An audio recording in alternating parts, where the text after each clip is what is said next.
to kind of make their way all around, but no one ever gave attention to it. No one ever talked to it. No one ever looked at it. Well, you see the next day, and as time continued to go on, the dragon continued to grow, and before you knew it, its head actually, much like in the cover, its head would go out the front door, and its tail would go out the back door, and before you knew it, there was no room in the house for Billy and his parents.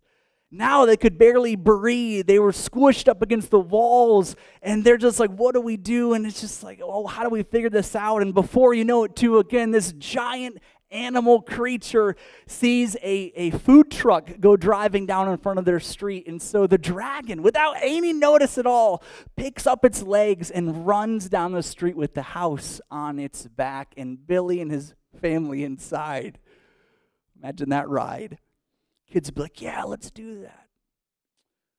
Well, they followed around town, and later on, well, the dragon then eventually stops. It's eating the food from the bread truck, and then later on, Billy's dad comes home from work, and where's the house? Like, imagine that moment, like it's gone. And then your neighbor telling you, yeah, just follow that street down that way, you'll find it.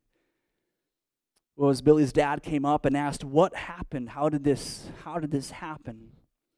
Billy would go on to say, it's a dragon. But his mom was quick. His mom was quick and say, no, Billy, there's no such thing as dragons. But before she could even finish her sentence, Billy would say, Mom, don't you see it? It's right here in our whole house. It's huge. There is a dragon, and it is huge. And right in that moment, then the dragon lifts up its head, looks at Billy and his family, and they all begin to pat his head. And before they knew it, the dragon would actually begin to shrink. And faster than it grew, it shrinked right back down to the lap-size pet that it was when Billy first found it in his room that first morning. And they were puzzled. They were startled. They're like, yeah, we love dragons. Now that they're this size, they can take care of them. And Billy even would ask, how did this even happen? And Billy's dad would say, and this is the very last sentence of the children's book, he says, I don't know, but it seems like all the dragon ever wanted was to be noticed. See, the symbolism of this children's book is very obvious and very simple. That we all have dragons in our lives, in our homes, in our personal lives, in our families, whatever it may be. And they are a lot less friendlier than this one in the book.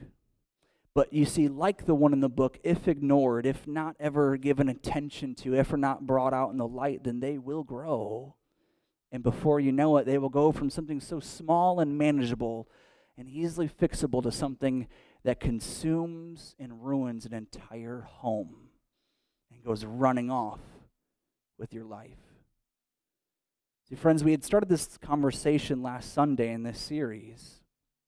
We talked about the need to pull things out into the light and to choose to find reality in the midst of our anxiousness and worry and fear and anxiety and depression that are consuming our life in the midst of the chaos of just trying to survive.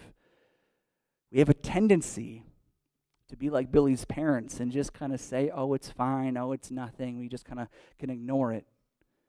But friends, what happens is we keep treating them all this way, and we keep even looking only surface deep to the symptoms and calling them the problems, but really the symptoms are something much deeper that need to be cared for. The issues of our interior life, often caused by the exterior of our life, and we've decided to ignore them. And the question, much like the question in this book, is for how long will be ignored? Will we wait until it's too late and it runs away with our entire life? Until it ruins our marriage, until it ruins our children's lives, our career, whatever it may be. And friends, this morning, as we get to continue this journey of building a non-anxious life, we get to lean into a problem that, friends, perhaps we know is there.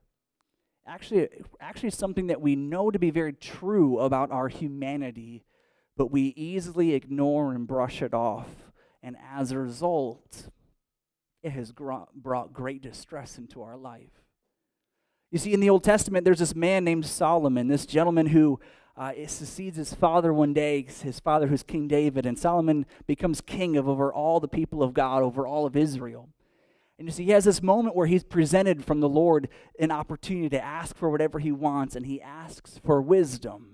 And Solomon is given. He becomes the wisest person to ever live, and from that becomes the most powerful king, the wealthiest person in all of the world. He has more power, more authority over all of the known world at that time than anyone else ever in history.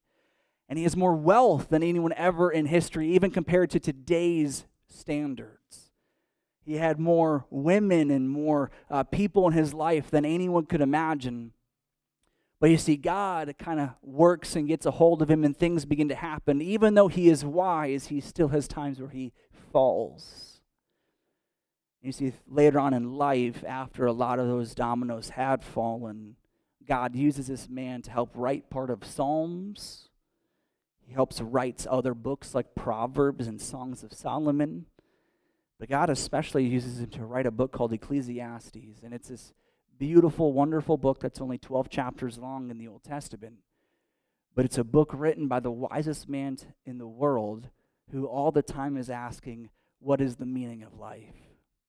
The one who we all hope would have the answer is asking the same question too. And you see, in chapter 4 of that book, Solomon brings to the surface something that he sees in his own life and all of humanity. And it's something that he actually often goes to repeat in other moments throughout Ecclesiastes. You see, in Ecclesiastes chapter 4, verse 4, it will be on the screen. I encourage you to follow along. It will be on the church app as well, or you can pull up your Bible and read with me. But he begins to write this. He says, "Then I observed that most people are motivated to success because they envy their neighbors. But this too is meaningless, like chasing the wind. Fools fold their idle hands, leading them to ruin. And yet, better to have one handful with quietness than two handfuls with hard work and chasing the wind." I observed yet another example of something meaningless under the sun. This is the case of a man who is all alone, without a child or brother, yet who works hard to gain as much wealth as he can. But then he asks himself, who am I working for? Why am I giving up so much pleasure now? It is all so meaningless and depressing. Solomon writes this moment where he pulls out into the light what most people back then and even people today are living in. That we are people who are motivated to only worry about ourselves, and it is ruining us from the inside out. You see, we enjoy being nice people. Don't get me wrong. We enjoy being nice people in the world. We enjoy being helpful. Understand that. But we also kind of do all that to the extent in which we still get to kind of worry about me, myself, and I. And this core issue that we've got to lean into, friends, this morning that is beginning to sabotage us from the inside out, our soul, bankrupt our soul, is that we go through life preferring not to be fully known and not to fully know others. And that's our problem. That's our dragon in our life, that we know. We know that relationships and people around us and marriage and our children and neighbors in our street and our family that we see together at family gatherings, we know that all of that is important, that we should value it and it should be ever connected to us in our life.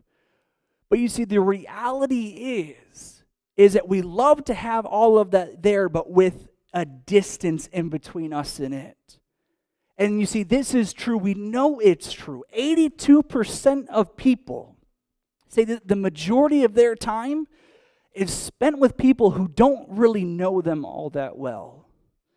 54% of people say that they don't have anyone to call in the middle of the night if there were an emergency. Like, imagine that. At 2 o'clock, they have no one to call for help or to come be with the family.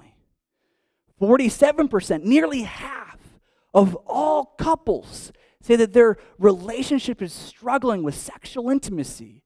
4 out of 10, 40% of couples say that there's little to no emotional connection between them and their spouse. See, this is a part of the life that we see happening, the life even being played out in our own story, and we view this as normal. We view this as how adult friendships just are, how marriage just becomes. And we are not meaningfully connected to anybody, and we wonder why we are deeply struggling, why we are people who are addicted to alcohol and drugs and pornography, why we immerse ourselves and are obsessed over hobbies and video games, things that distract us from real life. Why? We're shocked with why we explode in anger. Why all of a sudden there's this moment where it just is building and building and building, and we just erupt with our spouse or our kids or at work.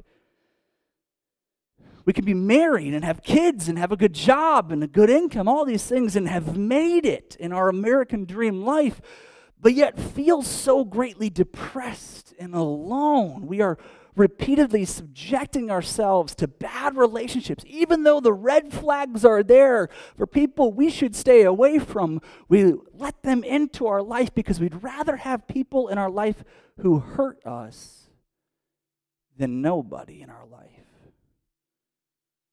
There are parts of our life that we know are real,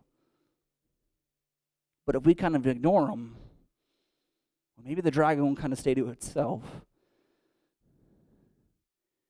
The author of one of the books that we're talking through in this series, he writes when speaking on this very thing, he says, we have to understand that choosing to do life alone is choosing to die early.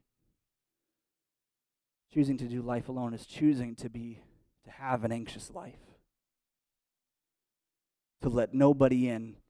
And for all of us, at first, we don't like being alone. But we get used to it. And then not only do we get used to it, but we get good at it. We get good at it.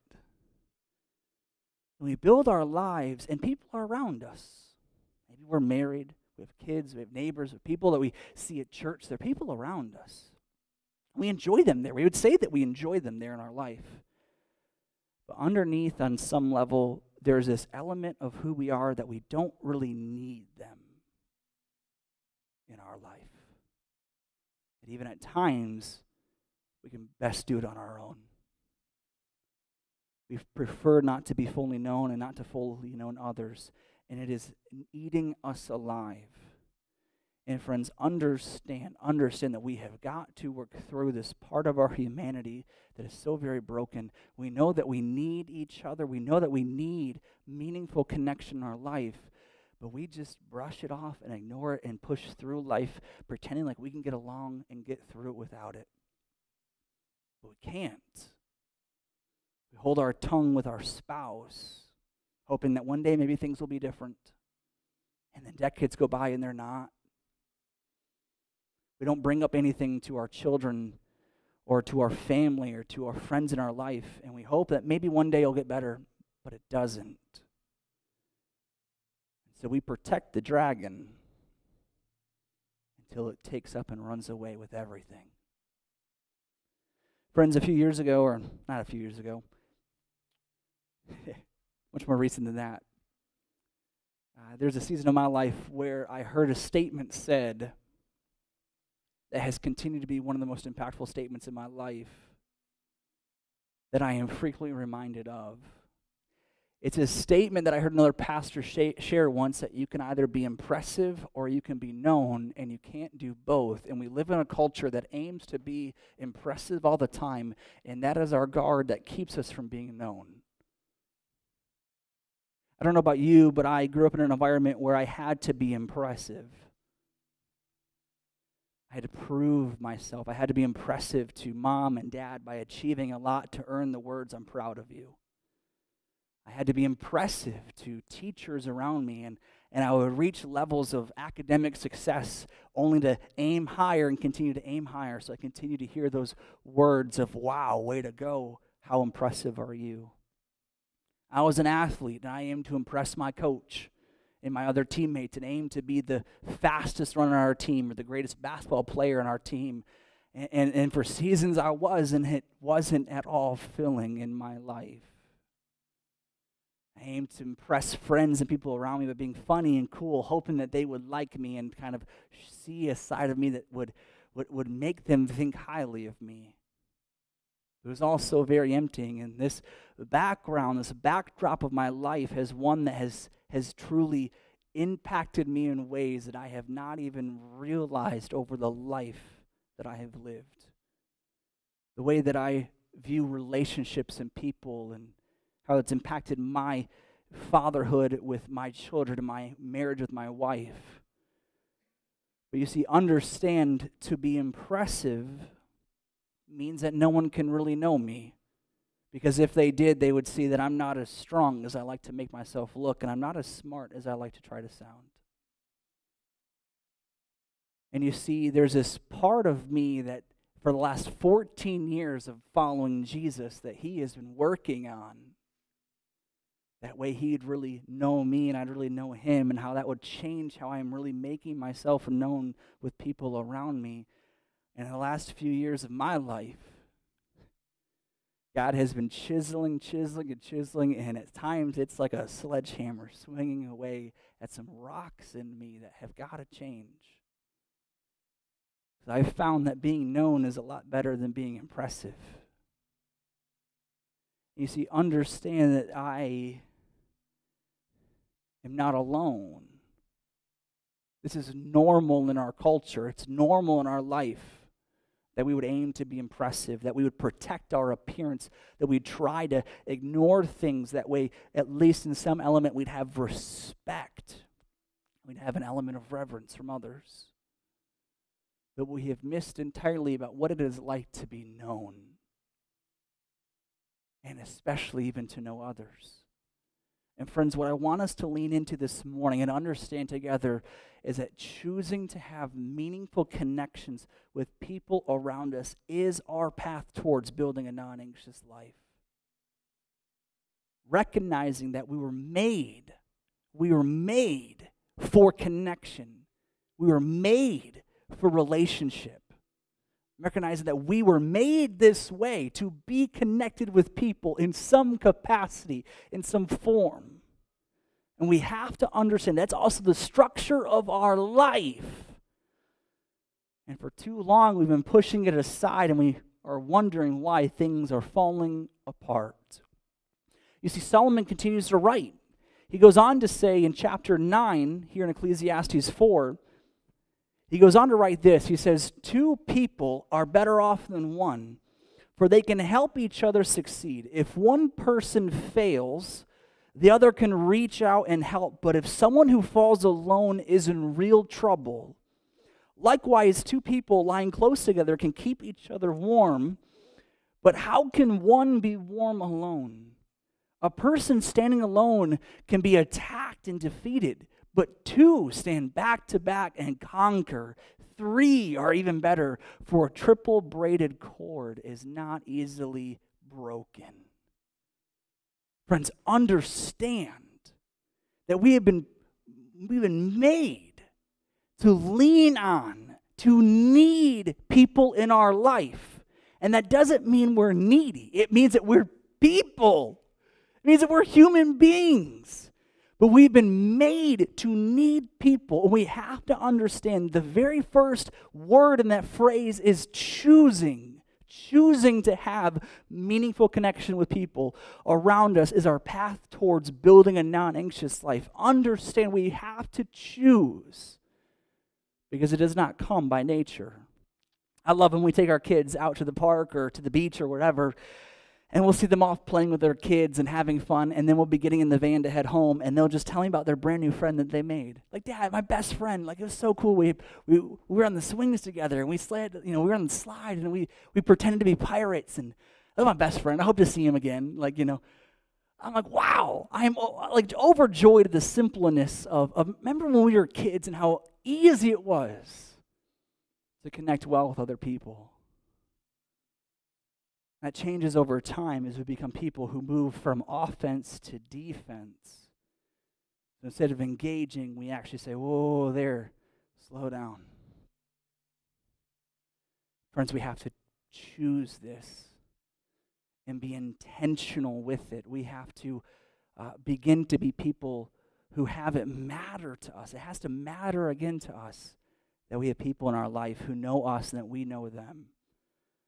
And friends, I want to begin to push us all towards some very important things to move in the right direction that I do not want us to miss. Friends, understand that in this journey we have to begin to be people who make room. I grew up with 3 brothers, and we fought all the time, and whenever we would drive anywhere, we would fight in the car.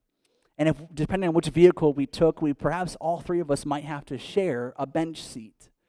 And we'd get in there, we'd be fighting, elbows are throwing, and there's no room for you. Sit on the floor, go sit somewhere else. Sit in the back of the truck, right? There's no room. And then mom or dad would look sternly at us and say, well, make room, right? We've all said that as parents, like that make room kind of, make room. And then room just magically appears, like, oh, there is a 3rd seat here. Go right ahead and sit down, absolutely. When we aim to make room, room is made. And understand, we live very busy lives, but we make time for the things that matter to us. And how much of your calendar, how much of your mental thought, how much of your life is geared towards thinking about other people and making room for them? And friends, understand that we have got to have this shift in our life where we begin to make room intentionally to spend time with folks, to have them over for dinner, to go do activities together, go have fun, just to talk on the phone. We say we're too busy, so we send a text. And texting is great. Texting is wonderful. And even nowadays with, all the other means of instant communication that we have. But understand is that when we text, we're exchanging information, we're not really getting to connect. In the first year of our marriage, we got rid of our smartphones, and we went back to like the old school, the ones that fold in half, right? The ones that just like, you flip up when you have a phone call, then you like look cool when you end the call and, flip it down. We were not cool because everyone looked at us with, like we were crazy that we would get rid of our smartphones. We wanted to be people who, in our first year marriage, because to text on an old phone like that, like you had to press the same button 10 times. You remember those days, right? And then I missed it. I go back around again, So it would be easier just to call each other. Hey, how you doing? Your voice sounds so good. All that stuff. We've gotten used to being people who exchange information, but understand that we can communicate efficiently, but it doesn't mean that we're connecting. Doesn't mean that we're connecting. In our world of texts and IMs and shortened, abbreviated words and a whole new Gen Z language that we can't even understand, we're not connecting. We're communicating, but we're not getting to connect. Our humanness is not able to bridge a gap.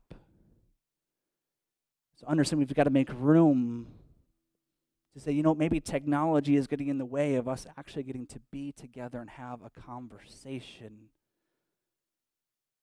Friends, we've got to make room in our life to get to know others, for them to get to know us. We've got to be people who change our whole paradigm of when we walk out into the world and we get to think not as people who are in my way, or not view people as people who are in my way or obstacles to work around, but how can I make room in my life for those around me? Who can I invite to lunch? Who maybe goes to lunch by themselves at work that I can invite into our friend group to go out to lunch? We've got to be people who make room. And understand when we talk about this on the initial front, it sounds exhausting. But let me explain, is that it can be exhausting when we're trying to be impressive. It's exhausting when we're having to pretend the whole time. It's exhausting when we're having to smile and just like, I want this to be over right now. But when we have a heart that says, I love people, and I'd like to be with people, and Lord, even on my days that I don't love people, help me to love people the way that you do. Help me to love this person the way that you do, and to make room in my life for them.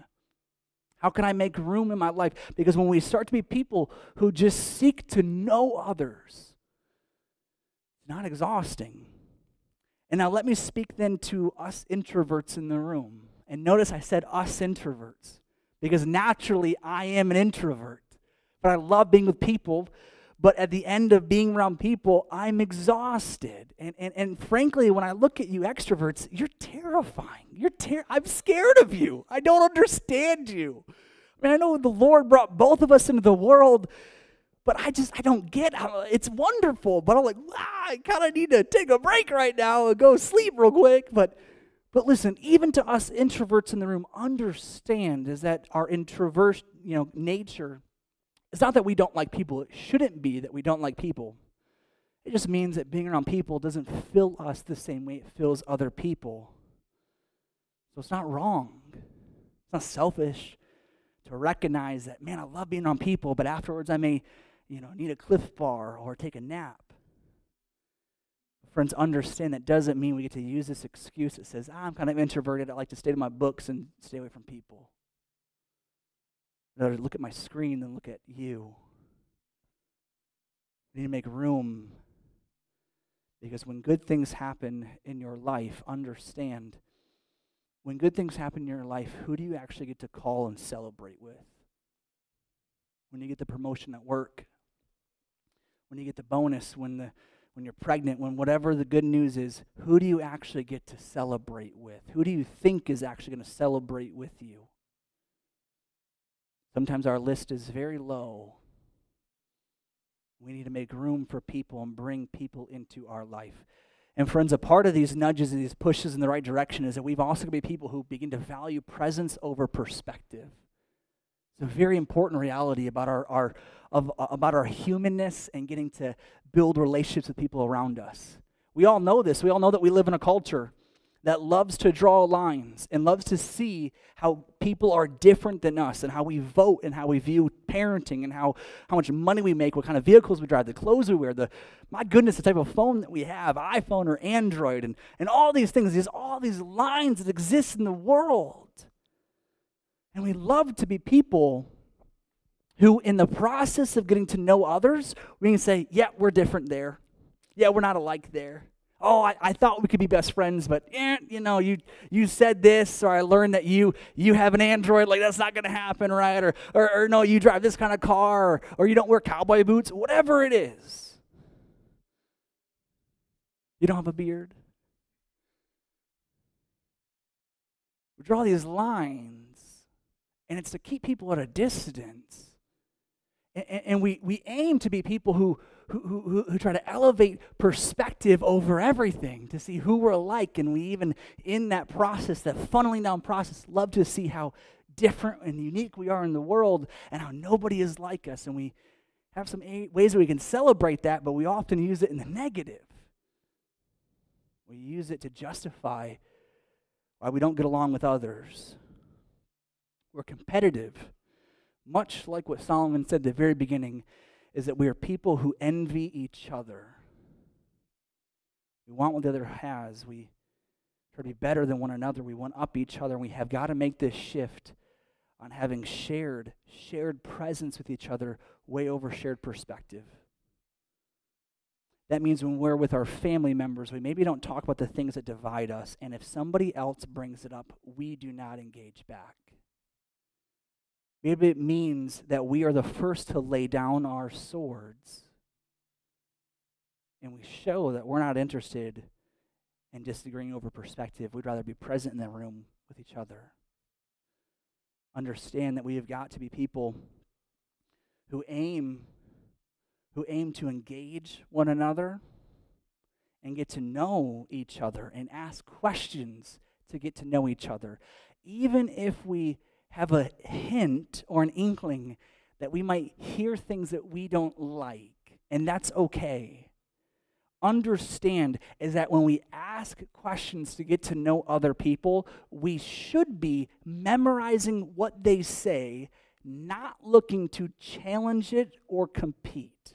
Now, that can come later in conversations when other questions are asked or other things happen, but understand is that we would seek to know each other fully and get to hear people's stories and learn who they are, how they think, where they go to church, all this stuff.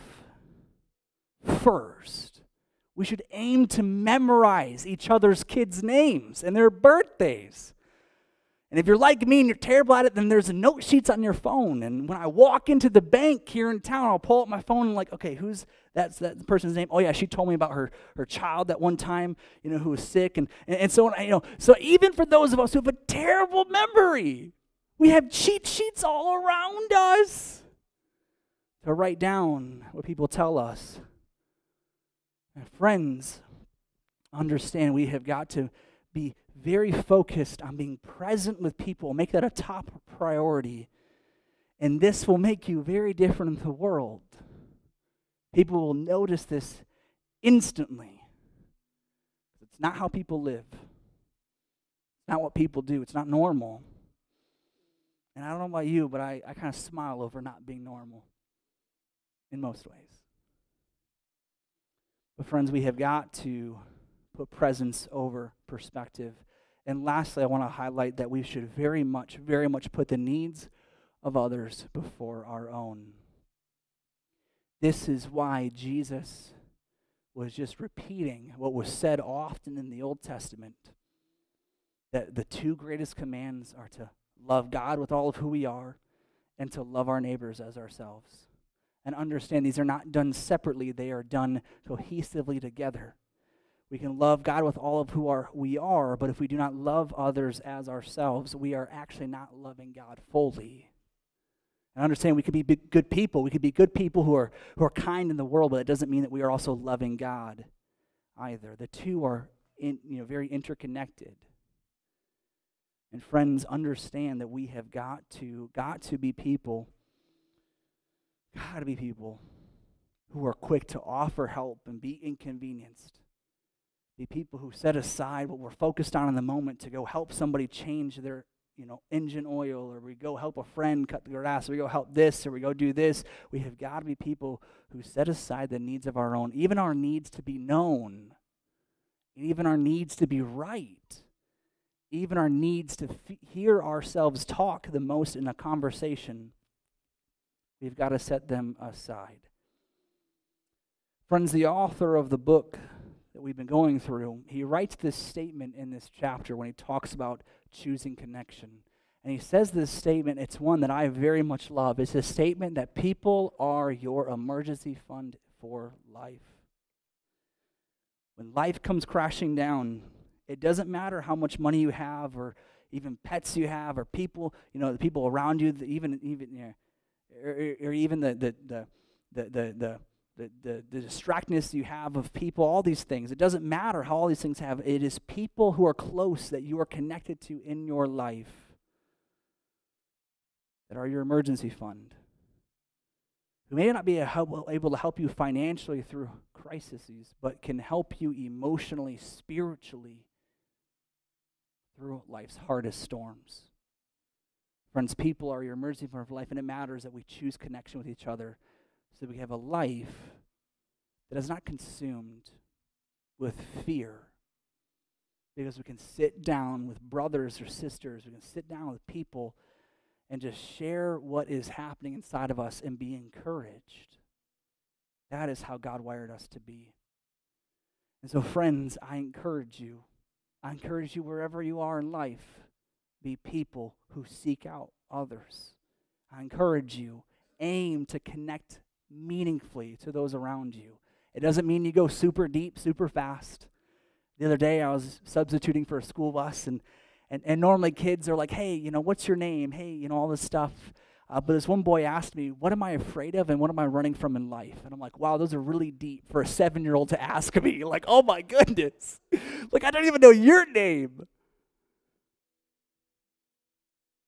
Friends, we get to be intentional.